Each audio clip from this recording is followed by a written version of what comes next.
Right, one of the things you need to take off to get the Speedo out is, as we mentioned before, you need to take off the top and the bottom cowling. I've shown you how to take off the bottom cowling. As I'm doing the dash and airbags on this car, I had to take the steering wheel off anyway, and it was a lot easier to show you where the screws are to get the top cowling off with the steering wheel off. You can't see those when the steering wheel's on, you have to do it by feel, but me showing you now with the steering wheel off will show you exactly where they are. So you've got two screws which hold this on, that's all. So screwdriver there. I'm trying to look at the camera, get the screwdriver on the screw while I'm looking at through the screen of the camera at the same time. So there you go, you've got one screw there and you've got one screw just there. So they're just ordinary Phillips screwdrivers, screws. Just unscrew those, one each side.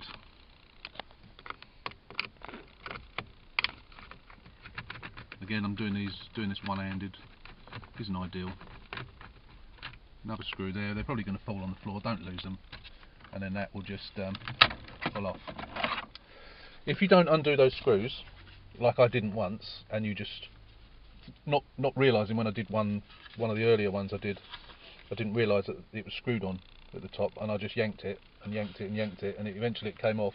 But I broke those tabs off, so I had to get a new one of those, which was really annoying.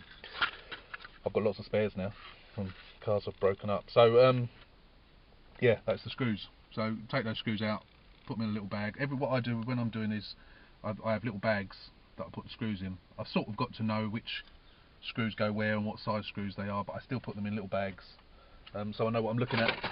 So that's the next stage of getting the Speedo out. Okay, now that top piece of cowling's off, as you might have seen, the only thing that's different now is I've taken the clock spring off as well.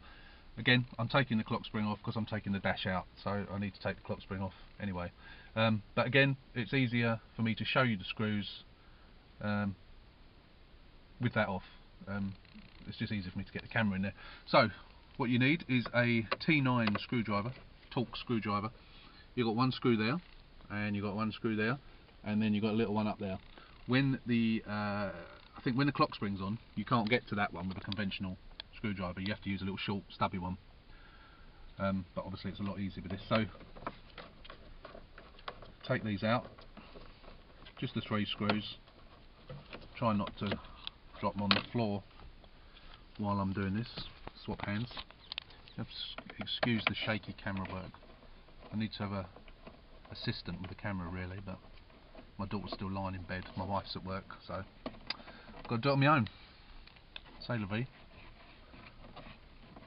I'll take that out, those 2 screws, and then the final one. As I say, this is a T9 Torx screw. It uses various size Torx screws in the dash, and ordinary Phillips screws as well. Right, that's those 3 screws out, which again I haven't yet, but put them in a bag. Once you've done that, now there are people out there on the forum that say you do not need to remove that. I think you do, but someone said they've done 3 of them, I think it was, and have never removed that. So I'm going to remove that one, which clearly has to come off, and that one's not screwed on at all. Again, I'm not sure I'm going to be able to do this one-handed. I might have to put the camera down, but you have to pull that off, because the lip of the bezel, or whatever you like to call this housing, goes underneath that. So that's why I don't really understand how you can get that off. But I'm going to try it, because if I don't need to get it off to show you how to do it, then so much the better. So I'm just going to put the camera down while I take that off, and then we'll come back. So I'll put it on my knee like that to see if I can steady it. Do it with one hand. There you go, that just pulls off like that. I don't know if you saw that or not, but that just pulls off. It's just held on with lugs in those holes. I've never broken one of these yet. I have got spares, but I've never broken one yet. So I'll sling that down there. There you go, so you've got that lip there. Now whether this will pull to one side now, oh it does, look at that. So, you're right, I never doubted you for a minute. So you don't actually have to take the white piece of dash off, or the heater. As I explained in my text of how to do, to change a Speedo, I said you need to take that off, and you need to take this off. Clearly you don't, so thank you, whichever member that was that said you don't. I can't remember who you are, but thank you anyway. So yeah, take that piece off, and then you just sort of pull it to the side, and it's off. So that's that.